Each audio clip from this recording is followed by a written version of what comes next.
Ain't nothing more powerful than the odor of mendacity.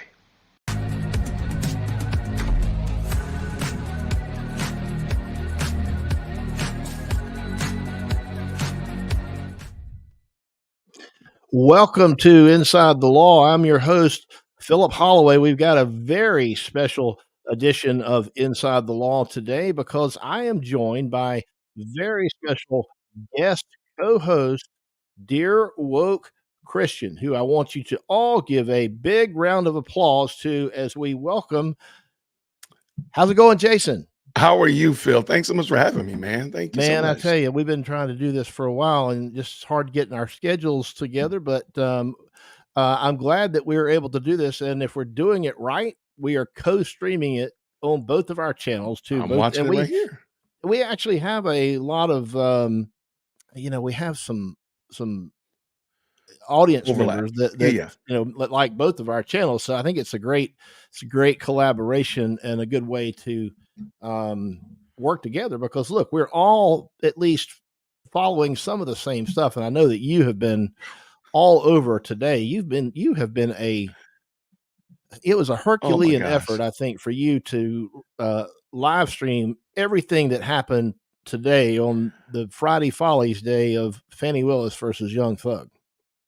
I'm trying to tell you, it's been, well, first of all, it's refreshing because the new judge, you're actually getting work done. There's very little comfort breaks. There's no, 30, 40-minute cigarette breaks, stuff like that. It is all work. So at least to some degree, shape, or form, you're in class, so to speak. We're in class learning something today. Yeah. So I at least like that part. I really thought this was going to go another way.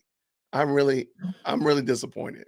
Well, before we get into that, let me just share something with our folks here. Have a look at what I call Mad Max. This is disgusting, but it's all starting to make sense. It clicked when I read that transcript last night. This is not okay. Nothing about this is okay. These gentlemen have a right to a fair and impartial judge. And I appreciate the fact that you are going to be a fair and impartial judge.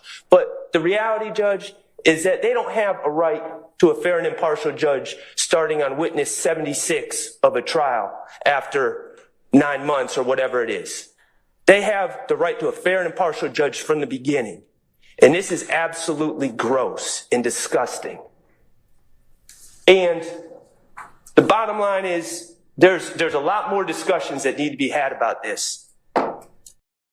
And today there was a lot more discussions. And look, the big reveal from this week was that we've been talking for weeks now about this illegal, improper ex parte one-sided discussion that Judge Glanville had with prosecutors and with a witness in chambers. That was the thing that got him ultimately removed, because that's what started that firestorm of criticism and public interest. Well, and then so now this judge apparently has uncovered that there was another ex parte a few days before that one. And on her own, correct me if I'm wrong, because I know you followed this as well, but it's my understanding that she uncovered this and she provided a transcript to all the defense lawyers and said, do with it what you will. Yeah, and that's exactly what happened. I think the only thing to make it a little bit more dramatic is she handed them out literally as they were leaving out after the first day. They were like, hey, oh, by the way, here's something for you some reading for you tonight, and hands out these ex parte transcripts and then leaves. That's the only thing. So they came back in. So what you saw right there with Max Shard coming in hot as a firecracker, because it was crazy. Like, wait, there was another. And I think the part that really gets you in the gut is the prosecution is sitting there and they're aware of this. They knew this back on the infamous ex parte day. They knew that there was another one. The prosecution did. Yeah. I'm sorry, the state. I'm sorry. Yeah. The state knew, the prosecution knew that there had been a ex parte, a previous one. So at this point now, all bets are off that those were the only two. Jason, correct me if I'm wrong, but Judge Whitaker, didn't she ask the prosecution if there were any additional ex She partes? did. And what And they did they were, say? they kind of, if I'm not mistaken, and somebody can correct me, I think they flippantly said yes, but it was very, I don't know why it didn't cue off the defense. I Well, think that, but needless to say, it was clear that Judge Whitaker knew what she was doing by asking the question. So sounds to me like there's some more of this going on. Ain't nothing more powerful than the odor of mendacity. All right, so we got some mendacity maybe by there's some prosecutors, which mendacity. might have been the genesis of this exchange. In a written or oral filing. Okay. All right. Well, I would like for you to take your duty of candor to the court with a little bit more seriousness in the future, Ms. Your Honor, Love. respectfully, I take it very seriously. Okay. So. All right, so let me just for just a second before I get your reaction, Jason, if you'll let me explain. All members of the bar, lawyers, Yes. as officers of the court, we owe a duty of candor, which is the opposite of mendacity. We have a duty of candor to the court. Now, that means that we've got to, at all times, be honest with the court. And even if it requires disclosing things that are not helpful to us, that may be embarrassing to us, or things that, don't go in favor of maybe the legal position that we are arguing, we are nevertheless obligated to give it to them straight. And that goes both ways. I mean, that applies to prosecutors and defense lawyers and lawyers in civil cases. It applies to things that you write in an email to the judge. So it applies at all times. And it's the kind of thing that can get you in a lot of trouble. It can get you held in contempt, and it can even get you in trouble with the state bar, maybe even disbarred if it's bad enough, because it's a big, big, big deal. And I'm going to tell you something. If I ever in my life had a judge say that to me, I would be mortified. Absolutely mortified, because I take it, and I think by and large, lawyers across the board, with some exceptions, obviously, take that duty very, very seriously. Because if I go into court and I make a representation to a judge, and it turns out that I've lied to the judge, then nothing else that I ever say to that judge in the future is going to be believed. Right. And that hurts not only me, it hurts my clients. And if you're in the business of, as I am, if you have private practice, people want to hire you, then if you're no good to them because judges and people don't believe you, then you can just hang your business up. But that's just my 2 cents about this candor. And I just think that we've at least seen examples throughout this case where maybe they weren't being very truthful. Absolutely. I mean, again, the fact that if you go back to the infamous ex parte day, where Brian Steele is getting drug over hot nails by Judge Glanville, and if you go back and just watch Hilton and Love, they're just all sitting there with their heads down, like not making eye contact, looking up, because it's almost like they know they're guilty. And like, you could have been you are a part of this, and you're literally letting this man get almost thrown in jail. He had a contempt charge against him. He was going to be in jail for 20 days, and you all said nothing about it. Nothing to like ease it up, nothing to throw yourself out. Hey, wait, let's cool down, or anything. To me, I think that goes to show exactly what type of people, and to find out that they had another one of these meetings. Now, I don't think the first one, which is now the new ex parte meeting, was as bad as the one that caused all these problems, because Woody wasn't there. Now, granted, they are gossiping, they are saying bad things about members of the bar, but it and you can correct me if I'm wrong, Phil. I don't think it is as bad as you sitting here with a witness threatening him, coercing him, and telling him that he could possibly be in jail for whoever knows how long, until you get ready for him to get out. I think that's way worse than what we heard in the first one, which was June 7th. What do you think? Well, I think it's a matter of opinion, and it's an academic point as to which one was worse. They were both really, really bad. And in a certain way, I think the one that occurred on Friday the 7th might have been worse because there was talk in there. And Rachel Kaufman and I discussed this a couple of days ago. And earlier today, I did I posted a video, which was I call it a stream clip replay, like a remix, where I took my live stream and boiled it down to about 35 minutes. And people can go back and watch either one of those. And Rachel gets into that because we've got the transcript of it. And it appears in that transcript that they are talking about emailing with the judge over the weekend and things like that. Yeah, they did. Yeah, and to me, that reeks of too much. It's okay to be friends with the judge. Some of my closest friends are judges, right. But when we're out having a beer or we're, having lunch together or at the Braves game, if we're doing stuff socially or talking on the phone or texting, we don't talk about our cases.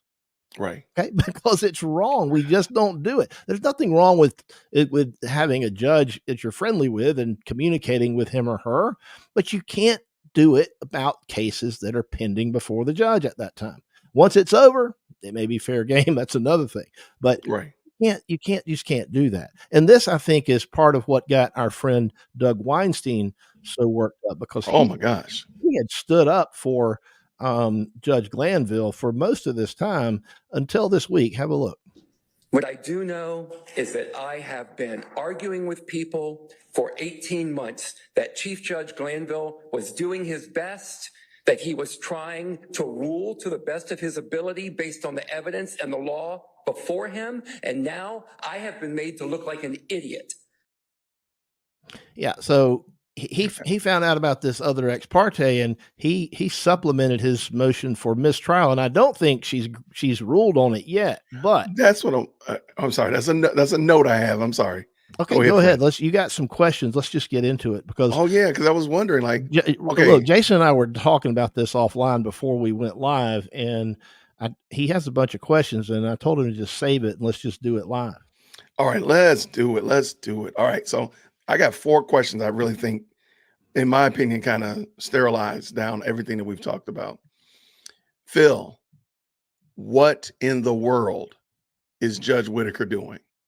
Why did she not just throw this thing out and let everybody have a good weekend? Why in the world are we possibly looking at the jurors coming back on Wednesday? Well, so it seems to me that she's she's doing a lot of, look, today was tedious and monotonous, and it certainly didn't hold my interest because I've been involved in these cases where you're doing these things outside the presence of the jury. You're paring down items of evidence. You're discussing in advance what might be admissible, what might not be admissible, what the judge is going to let it. And that way, when the jury does come back in, the idea is that the presentation moves more smoothly. And you don't have a lot of objections and stops and starts and all this, because when you've got a lot of stuff going on, you can get the judge to make preliminary rulings about a lot of it. So that's kind of what we saw today. Okay. But I don't think she would be doing this if she was going to grant Doug's motion, unfortunately. So it appears to me that trial is going to resume. And in fact, our friend Thugger Daily here on X is apparently of the same mindset. So he's basically pointing out, and I think correctly so, that because it seems apparent to everyone, he says that Judge Whitaker plans to continue the case. Max Shart has filed a motion for fair trial and remedies outlining many errors and violations that have occurred in the trial thus far. Right. So like in page 1, he says, on behalf of Shannon Stillwell, renewed motion for fair and constitutional trial and appropriate remedies for constitutional violations. And it should go without saying, you shouldn't have to file a motion demanding a fair trial. Right. But here he talks about readily apparent examples of error, impropriety, prosecutorial misconduct, and judicial partiality. This case has been plagued by discovery violations, lost and missing police reports, and Brady violations. And you know what? That reminds me of something. Speaking of discovery violations, here is Doug, I think it is, talking about some of this late discovery.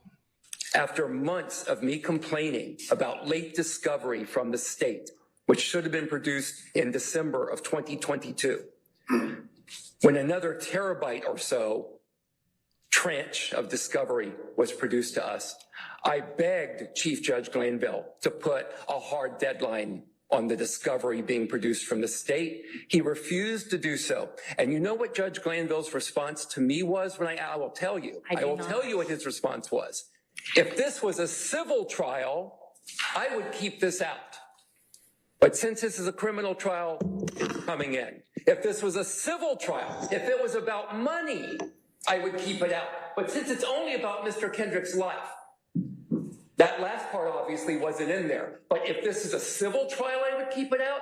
I've been a civil litigator for 25 years. I agree that if it was a civil trial, it would be kept out. What I'm shocked by, and I'm new to criminal, what I'm shocked by is that the standard would not be higher in a criminal trial. But what did I say to people? Chief Judge Glanville is doing his best. He is doing his best. And now, again, I don't even know what to say to my client, Your Honor. All right. Well, So Doug is hot. He's hot hot about this, And this is the same thing that Max Shart's talking about here in this motion, this being plagued by discovery violations, as detailed in depth in co-defendants Williams, that's Young Thug's motion for a fair trial. Prosecutors of this case have repeatedly failed to follow orders of the court, have made specious allegations against defense counsel, and have lacked candor to the court. We need not revisit candor. We covered that, but here it keeps popping up. This case has been plagued by improper legal rulings, including but not limited to an overly liberal and unconstitutional application of 801 D2E, which I got to look up to see what that is. Defense counsel has routinely been cut off by the prior trial judge when arguing these matters. And you know this, Jason, he always would cut people off. He wouldn't let you finish the sentence. Also, I pointed this out on my show recently. Notice all of his coming off the top rope and, racking your fingers with the ruler was always toward the defense. Mm-hmm. He never correct. Now, of course, he might have corrected Miss Love or Hilton once or twice, asked them to be quiet. But if we say, what side did he penalize and make them write a letter, take their coworkers to lunch, possibly throw them in jail, yell, it's always the defense. Yeah. And it seems weird. Oh, and by the way, the defense is all male, by the way, which is weird. So he'll yell at men and set them straight and take off his belt for them. But for the ladies, he doesn't do that. I just think that's weird. Well, maybe that's why in paragraph 9 of this pleading, it says this case has been exceptional in the treatment, actually mistreatment of defendants and defense counsel. And then he goes into some examples. But that's what, well, I mean, that's what we all saw. We saw Judge Glanville, and that's exactly what you were just talking about. We saw Judge Glanville engaging in that sort of behavior, right? Is extremely impartial, or I'm sorry, extremely partial toward one side. And we were kind of talking about it before we went live. I think that's why they're struggling so much now, because the state was given a lot of latitude a month and a half ago. They were given a lot of wiggle room. And dare I even say it had an extra player on the team. But now they are struggling to make clear points. They're struggling to show what they're doing, to articulate law and so forth. I don't think they expected Judge Whitaker to be like this. Well, she's got a better temperament, I would say. But this motion of Shart's, I mean, it goes on to say that that basically carrying on this trial as if nothing happened is not an acceptable option. Here you go. Carrying on with this trial as if nothing improper occurred is not an acceptable option. But it appears, Jason, that that's what's happening. I've been trying to hold out. We've been running bets. We've been running polls to see what she's going to do. I don't know. Like, that's why I was glad that you called me, Phil, because I was like, oh, good. I can actually ask somebody who can give me an answer. I have no idea what we're seeing. It just seemed like, oh, yeah, there was a problem. And you're literally trying to pave over the problem and keep on moving. But I mean, I don't see how this is going to work. I think this is an interesting point here. Max Shard arguing prosecutors, given their experience as well as that of chief judges, makes it unlikely that they did not know they were breaking the rules. He said the state made a calculated decision to coerce Woody to testify, knowing that even a biased judge would not let Woody's interviews, crucial to the case, be played in front of the jury without him on the stand. So, I mean, he's holding nothing back except a motion for mistrial. He says he doesn't want a mistrial unless it's going to be with prejudice. So, is there something reputation-wise for Judge Whitaker to work so hard? Because you actually hear it in her voice. She is very frustrated. She is frustrated. And look, I don't mean by anything I say, I mean, I can disagree with a judge's rulings. Like, I mean, if she denies a mistrial, I'll disagree with that ruling. Yeah.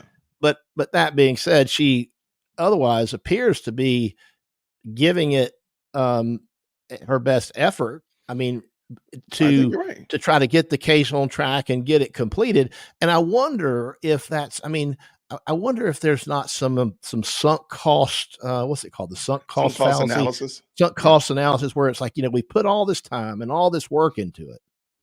And now, just to throw all that away would be a giant waste of everybody's time and money and resources. So maybe we should just try to plow through it. I wonder if that's kind of what's in her. And by the way, I'm curious to know what you think. But I'm also curious to know, for those of you in the comments, let me know what you think. And by the way, if you agree or disagree with either of us, I know this goes for Jason as well. Yeah, absolutely. And, tell us in the comments. This is a free speech zone. We like to hear constructive criticism. We like to hear if you see things another way. We love your opinions. And we'll answer questions. By the way, post it as a question, and we will do our best to try to answer any. But anyway, I know, Jason, you had a list. I didn't mean to get all sidetracked and everything. Sometimes I get up on a soapbox and I get started, and you have to calm me down. It's okay, my friend. It's okay. Is the state really this bad? Or maybe, and I admit, I don't know anything. I'm not a lawyer. I've not gone to law school, anything of that nature. But their argumentation just seems completely riddled with problems, hearsay and rumors and assumptions. There's not anything concrete. I was joking today, say, I don't think the state could actually prove that Young Thug is a black guy. They couldn't even prove that he has dreadlocks at this point. Like their argumentation is that bad. Is it me? Maybe I'm missing it. Or is it because they were so used to having a third teammate or fourth teammate, whatever, with Glanville, that they've been skating by this long? I'm gonna see if I can make me and you. You know what? Every time you change your background color, I try. Well, mine is on rotation like yours. I try to catch up to you, but I can't do it. I'll just leave it be. Yours is blue. I'll leave mine on green. I'll leave mine on green. That's no problem. All right. So, are they really this bad? I think. I think that they are less than. I don't think. First off, they started off with it's a short answer. It's a short question, complicated answer. Right. The state did itself no favors in the beginning by creating this behemoth of a case that started out with 28 something defendants. Yes. And by the way, the whole point in putting them all there together is so you can have them all on trial together. But what did Glanville do along and along? He split this one off. He split that one off. So let's say you get through this trial. You're supposed to go and have a trial with the rest of them who haven't copped some kind of a plea. And so it's just silly that we're going forward with these particular defendants, leaving every other defendant named in the indictment just for some other day, I guess. But this case was so big and so complicated and so complex that it's almost more than anybody can handle. I mean, you have to have so many resources that just work on this all the time. And All the time. it's one of these things the court system can't really swallow and digest something this complex and so complicated.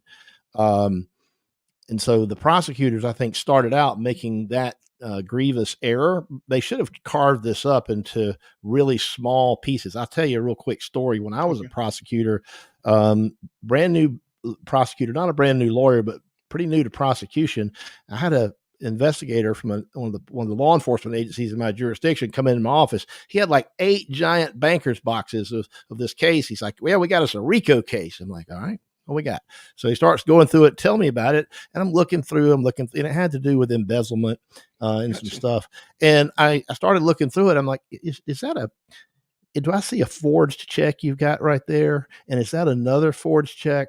And do I see 3 or 4 or 5 or 6 more forged checks? Yep, that's right. That's what you got. And those are there because that's part of the scheme. That's right. These are acts in furtherance of the conspiracy. I said, all right.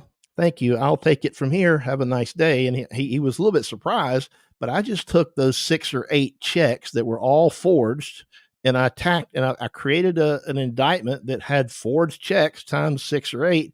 And on paper, that was enough for 60 or 80 years worth of potential prison time. And it was simple. It was simple. And I didn't need to do a RICO because I had these other crimes that were mixed all in. And those were simple individual things, and they're bite-sized. And it's something that prosecutors can easily, get the court system to handle. Oh, and by the way, the guy pled guilty and got, a reasonable sentence in the case. I didn't have to go through the whole RICO thing.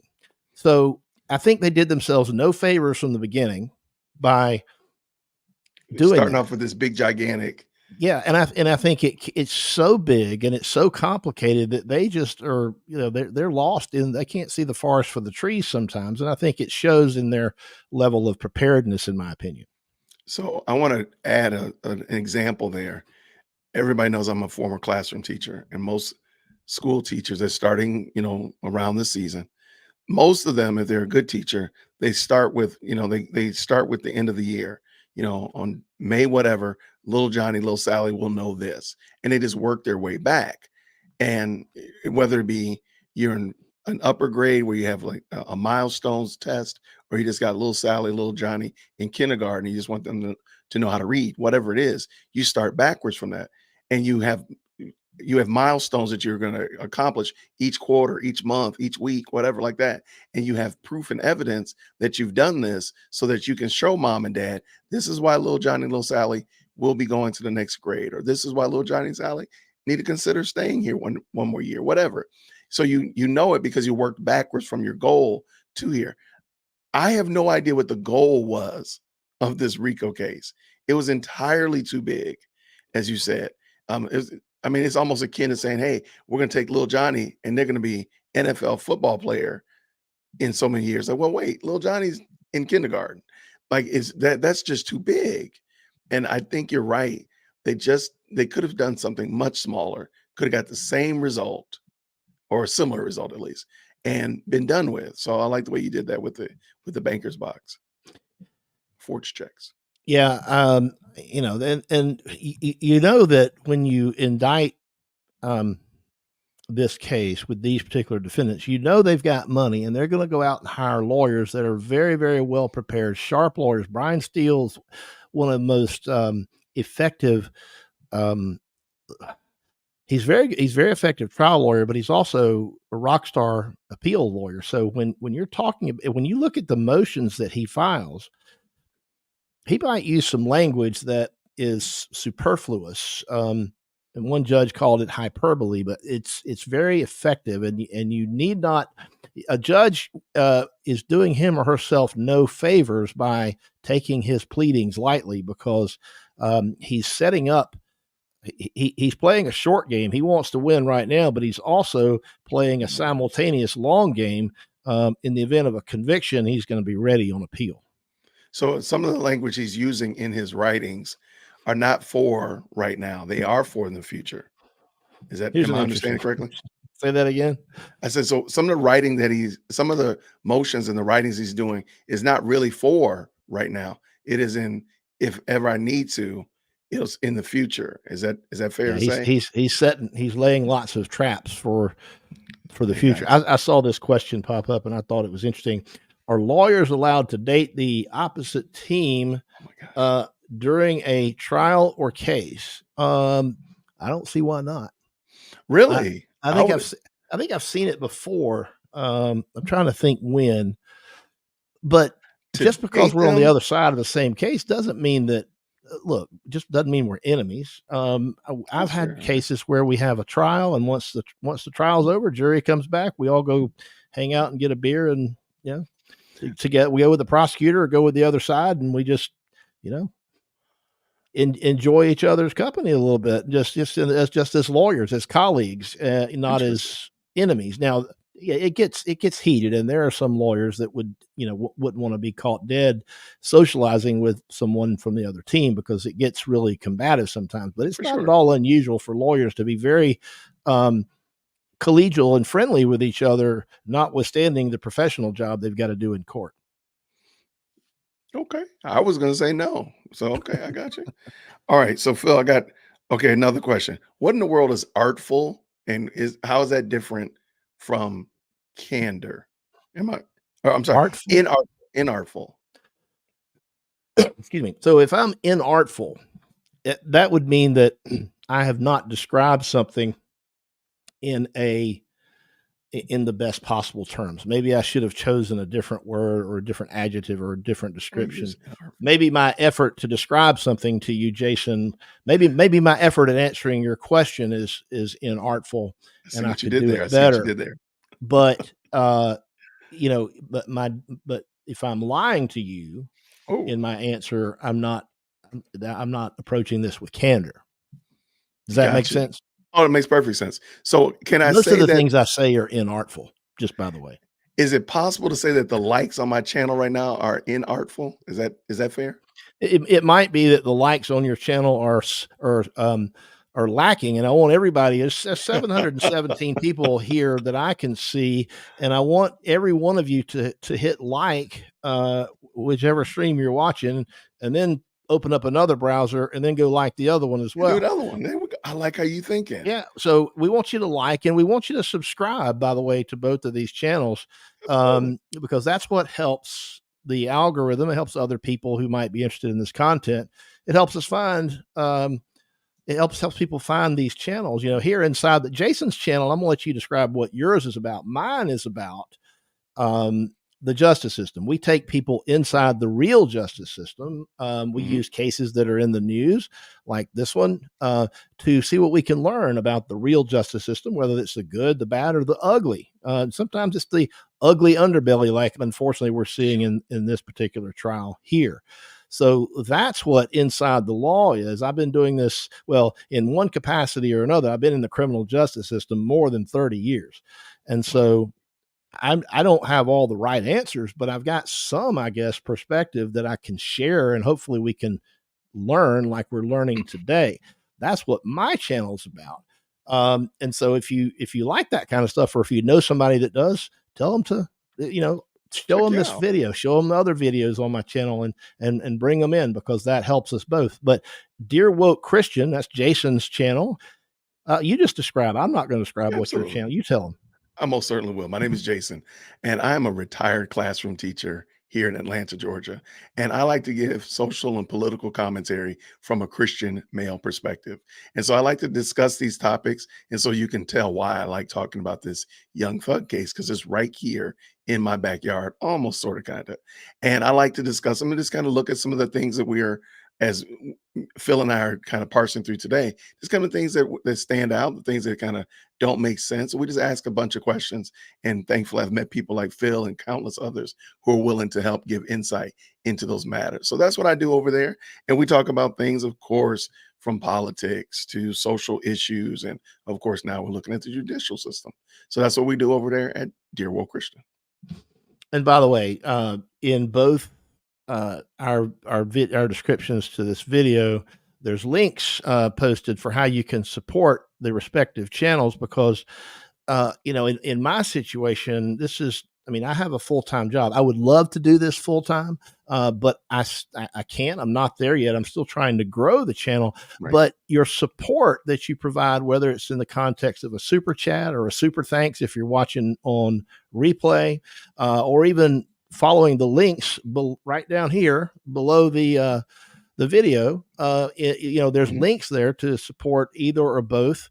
And that's what helps creators like us continue to provide content, because there's a lot of time. It's not just what you see here on screen when we're live, or making a video. There's other stuff on the beginning and the back end. There's equipment and there's all kinds of things that it takes to keep these shows running. So please think about supporting any creator that you see on YouTube or elsewhere. If you like the content, consider supporting him or her or Jason or I. So anyway, got that plug out of the way. Let me add another little plug as well. All right. A great way to do what Phil just said is to just watch their videos. If your favorite content creator puts out a video every day and you just hit the notification icon and you get that notification, if you just watch it, that's a fantastic way to help. And of course, share it and like it and comment, all that kind of good stuff like that. That is a great way, and it doesn't cost you anything to do it.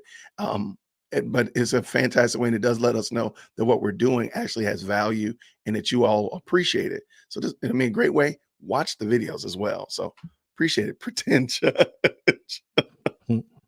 I love the name. I love the name. I love it. Probably a real judge. It might be a real judge. It might be juror number 5. So might be. Now I do want to ask that question, because that's one of my questions. Go ahead. Is it even possible?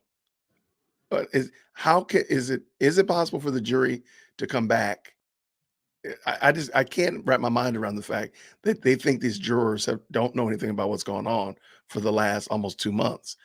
So is it possible for them to be reclaimed or remedied, or are they just going to pretend like they're not broken? Well, I think they're going to call them back next week.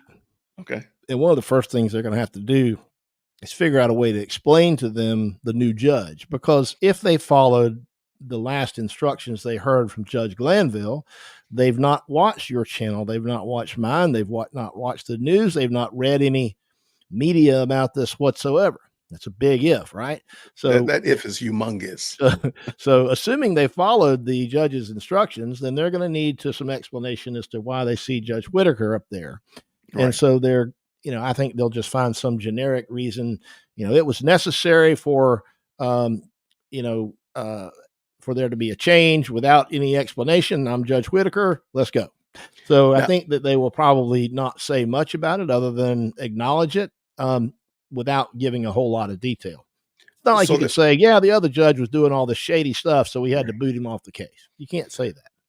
So, but are they going to ask them at all if they've been impacted all by the case? Yeah, I think they probably ought to poll the jury. So they ought to bring them in, probably one by one, without the others being in the jury box. In other words, put all the jurors back in the jury room, bring them out into the courtroom one by one, and each side or each lawyer gets to ask, or maybe the judge will do it.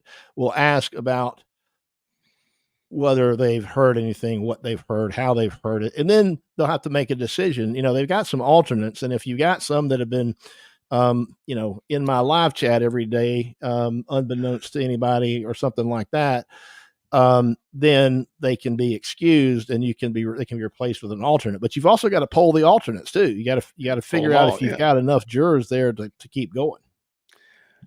Okay. So, all right. Because if I was one of them, I would immediately be saying, yep, I saw Woody racing down Peachtree Street in a Hellcat. Can you validate my parking? Because I'm out of here. So, but is there enough contamination to keep a juror, or is it like, yes, I've been watching this online, and any amount of influence gets them booted, or is there a level or something like that?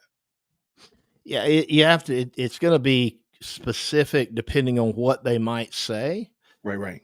And it might be that the parties agree, well, this juror can stay. They've not been fully contaminated or whatever, and they can stay. Wow. They just have to look at that on a case-by-case basis, Jason, to see, make sure they got enough that are there to continue with the next year or so of this trial. Gosh. Now, that's something I'm going to push back on, Phil. I think with Judge Whitaker, it is going to move faster. Now, it's still going to probably be longer than people want it to be. But, you know, with you might have heard it, they were actually forecasting this trial to be another 2 years when Glanville was. Well, they were. And if I can, at the risk of, let's see, where did I got a picture? At the risk of covering you and me up, which probably people would appreciate.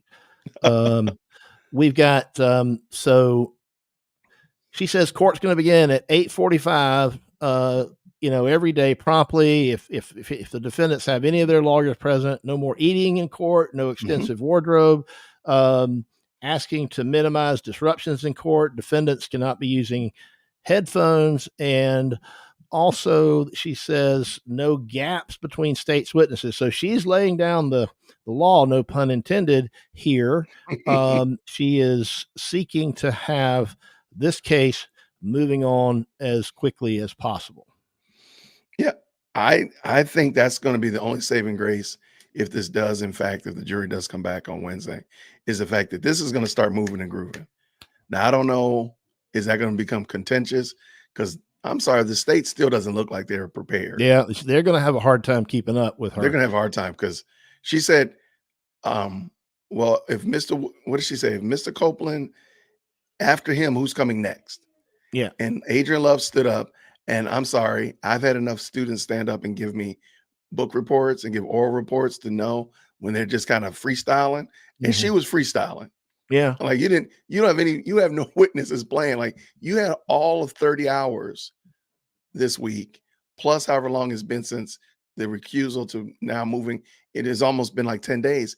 And you don't have your next series of witnesses because she sounds like she wants like 30 witnesses back. I think she's going to hold their feet to the fire for sure. I'm with that. I'm for that. And jurors like that too, by the way. Let me see if I can get, so true story. Thank you for the super chat very much. I want to see if I can ask my friend Jason to help me answer this question. It said, but you asked me, can you analyze the end of court today, which I didn't see all of it. I was actually doing some of my day job this afternoon, but I know that Jason watched it all. Brian Steele said Copeland, that's Woody, talked about the killing of Nutt in the ex parte, and the transcript is incomplete. And Melnick apparently will be in court on Monday. Oh, crap. The wheels on this bus. Judge Whitaker is trying to keep this thing on the road, and it's hell-bound to go off the cliff. Okay, I had already logged out and was logged in with you. I've heard Woody make that claim that, what if I said I killed somebody? I didn't know. He said, what if I killed? And that's in the transcript, right? Yeah. And that the transcript is incomplete. Okay, so the transcript, I think probably what the reference there is, there's a mess. There's parts of this that were like off the record. And presumably, and like I talked to Doug Weinstein, he was inside the law with me recently, and he said that it appears that Judge Glanville left the room. They went off record so the lawyers could talk to the witness. But I don't know that that's necessarily the case. What I would want to do, and I'm surprised these lawyers haven't demanded to get, the court reporter under oath and have her say, who was back there when you went off the record? Who told you to go off the record? And if you did go off the record, did you stay? Were you, because court reporters oftentimes are present, even though it's off the record. If it, what did you hear? What was said and who did it? Get some more context about that. But anyway, I think that's what True Story is asking about. And Melnick being in court on Monday is certainly interesting because it was my understanding that he was no longer representing Copeland. As of when, though? I thought he was still okay. Maybe I missed a step. He would have had to file a motion to withdraw. Maybe he's representing him still. They have a tenuous relationship. Yeah, well, they have to. Well, as far as what's going to happen on Monday, we'll just see. But I think Melnick might be able to certainly add some context on this. We haven't seen him in a while, but thank you for the question and thank you for the super chat. Yeah, that's a great one. And I don't know what the backstory here is, but I guess Sarah's toilet hooch fund is Being funded. It's being funded. Yeah. So, all right. Okay. Well, thank you for those super chats. As always, those get, by the way, those get starred and it's those get brought to our attention. And that's why we oftentimes turn to those first. All right. You have some more questions on your card. I know you do. Okay. Why do you feel that ADA Love has been so quiet? I mean, today she was as quiet as a church mouse. Now, I know the other day her computer overheated and all the other kinds of shenanigans, but she was so quiet today. She barely said anything. I think the guy that has been sitting next to them that finally chimed in this week, I think he spoke more than her. What's going on with Adrian Love? You know, I'm sure she's tired, regardless of what you think about her. She's got to be tired. She's getting it from all sides. The judge is giving her hell. Each lawyer's giving her hell, and she's on her back foot. And she's been on her back foot, by the way, for a while now. Certainly ever since Judge Whitaker came on board. Absolutely. She's been on her back foot. She's had to defend against motions to have her recused, and her conduct is being it's being scrutinized on the world stage. And you know, she's probably just like, she just needs like a week off, right? And she's like, I'm just so tired. That's what happens in trial when in trials wear you down. There's something about being in court that just wears you down, even if there's not a lot going on. But she may, if Melnick's coming back on Monday, she might be worried about this. And for an assertion to be made that I or Mr. Copeland are somehow being influenced by somebody over here is absolutely ridiculous. I take great offense to it, and I can tell Ms. Love that I am going to the state bar to report her for contacting a witness that she knows to be represented by counsel. She and I have had conversations about Kenneth Copeland. Yeah. So she's probably got a lot on her mind, Jason.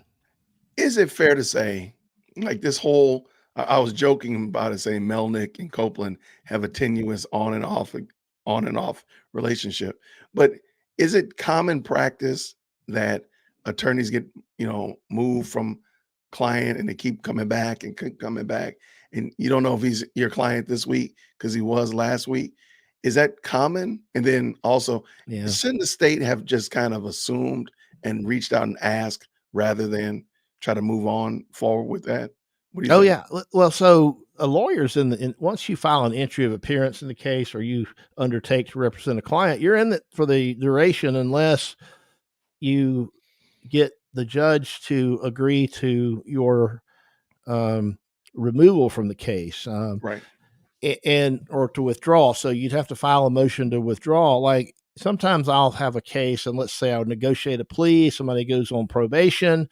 Well, I'm still counsel of record, but I'm not, they haven't hired me to represent them for the entire 10 years that they're about to be on probation. So just customarily, I'll do a motion to withdraw, because if they get a probation violation 5 years from now, they're going to, if they want me to represent them, they're going to have to hire me for that piece of it.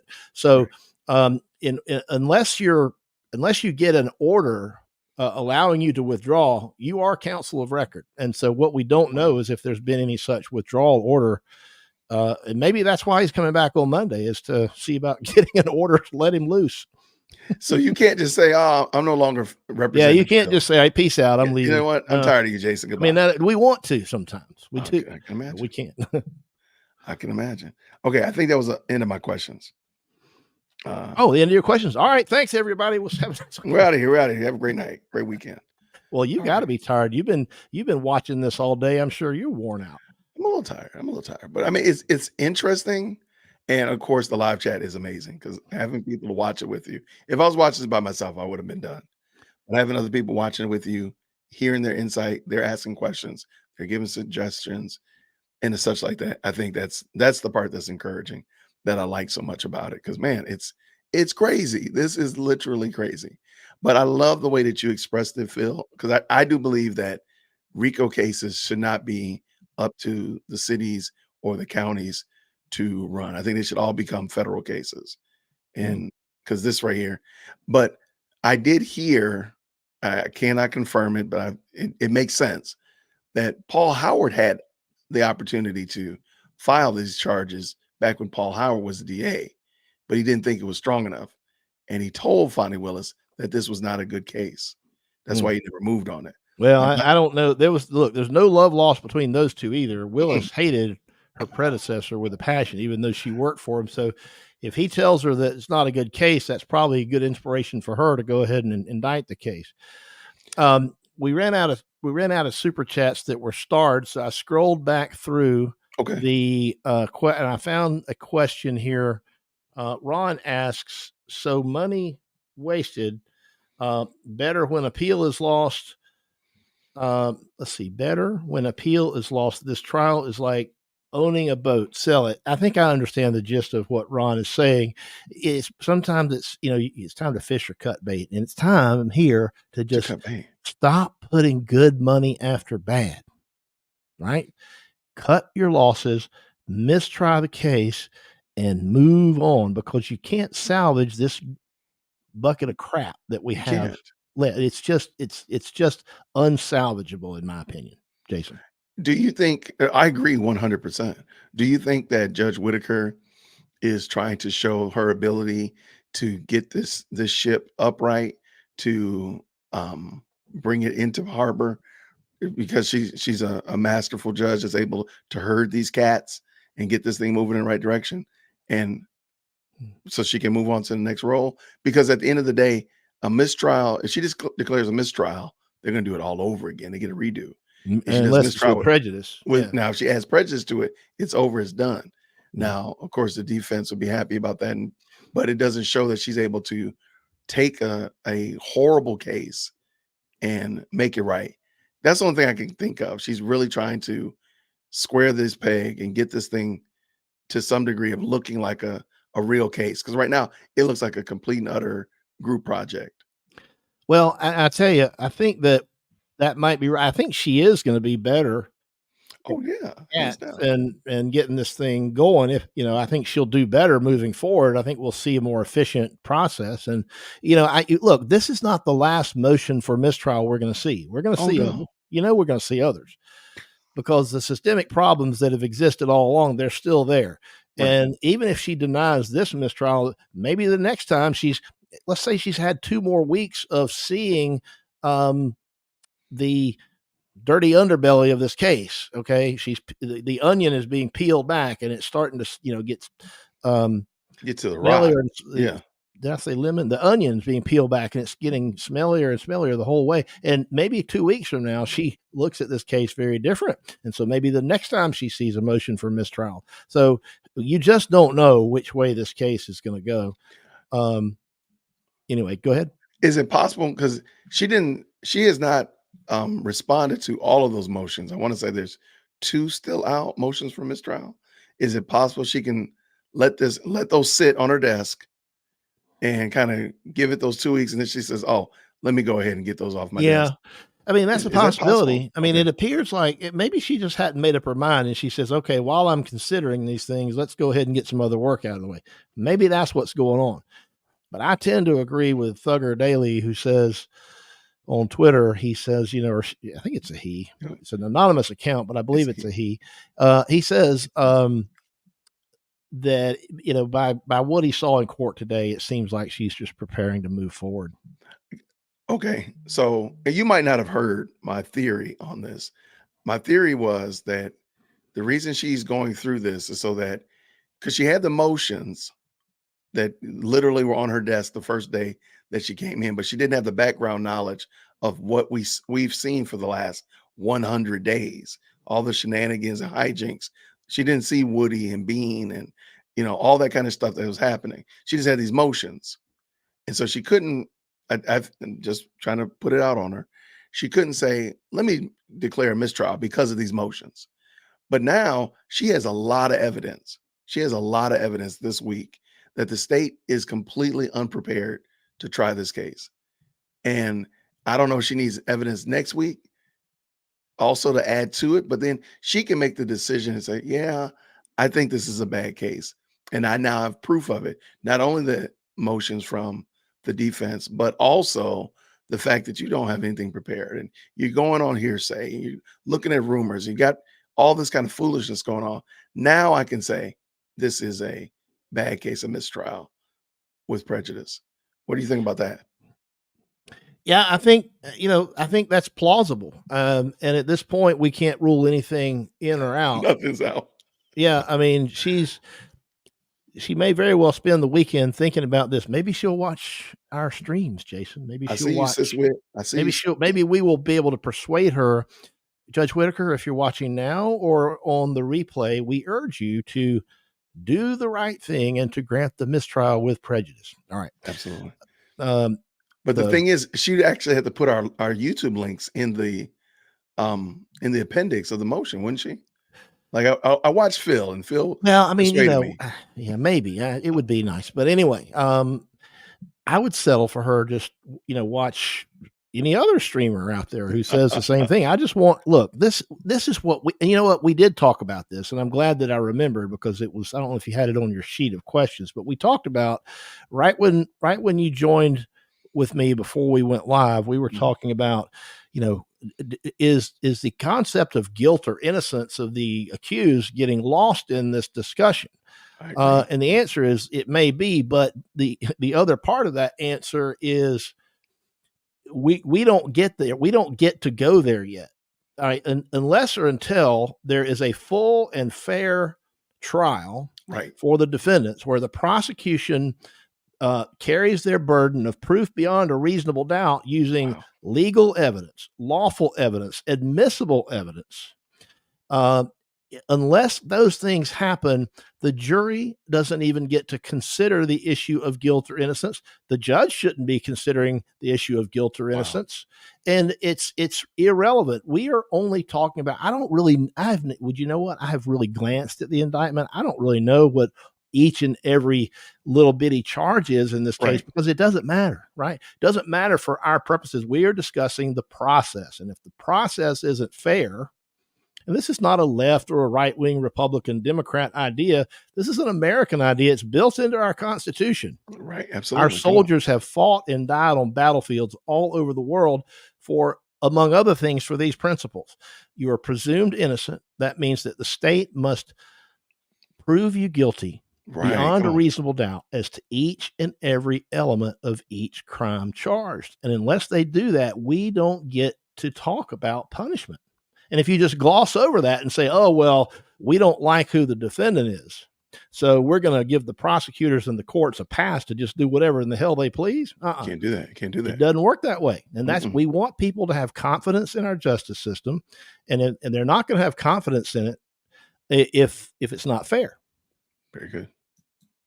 I agree 100%. And I think we've kind of gotten loosey-goosey with that. I mean, whether you like Young Thug or not, whether you like the rap group or whatever like that, at the current moment, they're innocent until proven guilty. And I do think, and I've said this before, I was like, if this was a clean case, if the state really had all the evidence that they claim that they wouldn't be doing these shenanigans and hijinks. It would just been a quick slam dunk. Adrian would not got up there talking about green eggs and ham or whatever she was talking about, the wolf in her opening statement. She would have jumped right on there and said, this guy is guilty. This is what he did. And in 5 minutes, I'm going to prove it to you, and jump right in on it. 9 months later, we still over here trying to figure out what is he guilty of. She can't even prove. She probably at this point can't even argue that the man has dreadlocks at this point. So look, you can just look at the comments. I lost confidence a long time ago. And these guys have not had a fair trial, period. This is the general consensus that I keep seeing throughout the comments in here. And the burden, and I think just going back to something we said before, I think since the burden of proving all this is on the state, and I hate to say it, they had a big engine pushing them along a couple of weeks ago, a month ago, in the form of Judge Glanville. Is really giving them a lot of grace.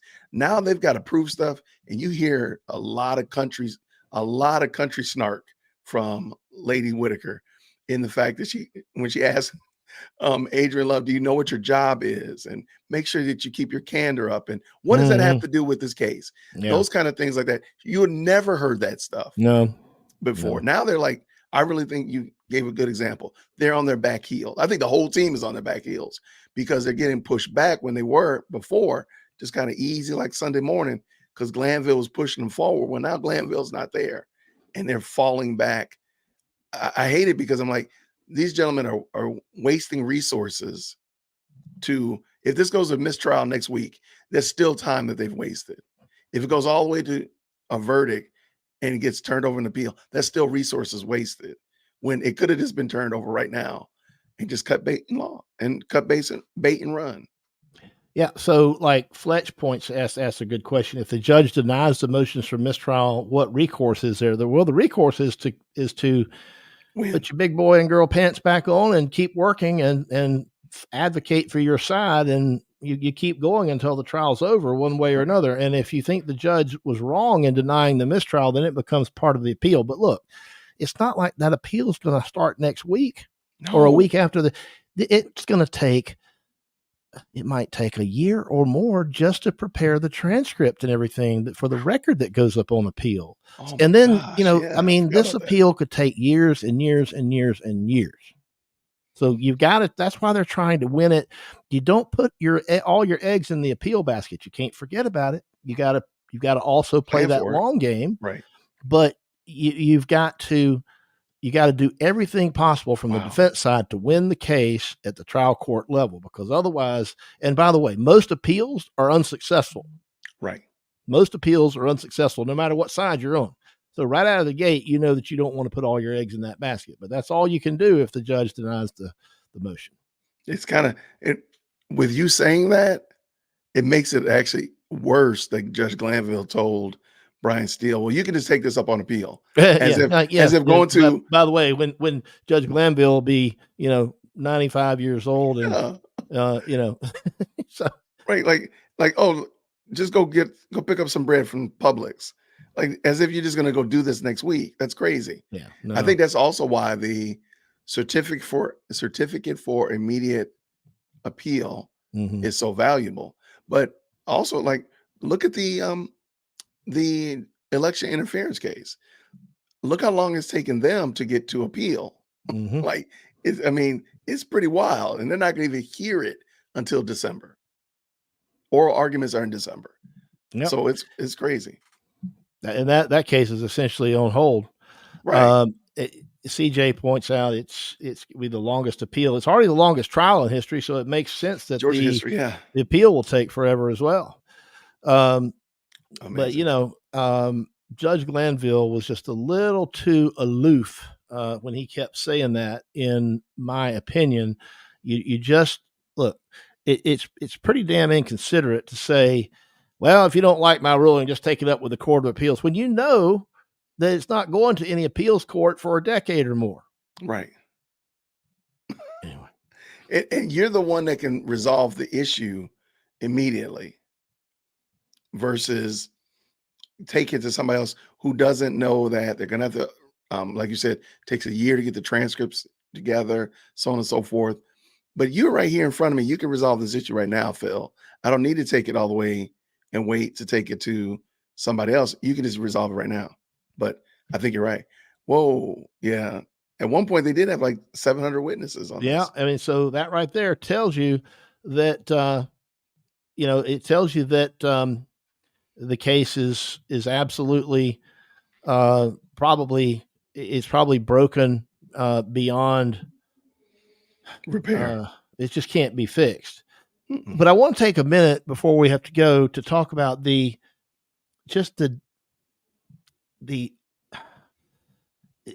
look and the feel. Sort of, it feels like the temperature in the room has come down a lot. You don't have a lot more of this kind of. And I know that they did know that he was going to take the fifth because I heard it said outside right before I walked into court. I even said, the officer. Then why didn't you, as an officer of the court, tell me before before we took his testimony. I told Mr. Steele. No. Why didn't you, as an officer of this court, tell me? Well, then that's my. I got a problem with you now. Well, that's fine. I mean, I got a problem with you now. Well, I would suggest. All right, so you see that combativeness there. Oh yeah, for sure. And by the way, what the judge was talking about was with Woody taking the stand to take the fifth. And it's my understanding that everybody, including the judge and the prosecutors, knew that he was likely to take the fifth. So why is he yelling at defense counsel? And why is he being so aggressive and abrasive? You don't see that with this judge. You don't see that temperament. Well, one reason, and again, I mean, just go back and watch some of the previous tapes. All of his issues was on the left side of the court. He was always excoriating and always disciplining and chiding men on the left side of the court. He very rarely went off the top rope like that with Love and Hilton and the young guy that's between them. Very rarely. But I think you make a great point that the temperature, the vibe has changed. But I think she did a great job of setting the tone from the word go. Like, we're going to start on time. We're going to get a lot of work done because we're not going to be doing this, for 3 years. That's just ridiculous. And she didn't say that exactly, but I think that tone, but Glanville was entirely too lackadaisical.